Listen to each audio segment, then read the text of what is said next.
programom.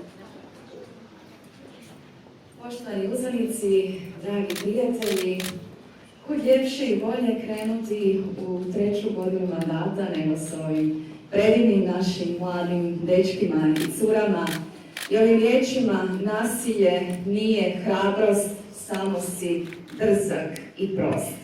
Ne nasilju u školama, ne nasilju u obitelji, ne nasilju na ulicama, ne nasilju protiv bilo koga koji je drukčiji od bilo koga od nas, jer svi smo mi posebni.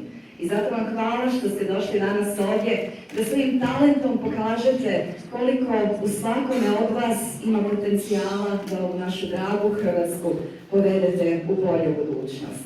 Mi volimo branitelje!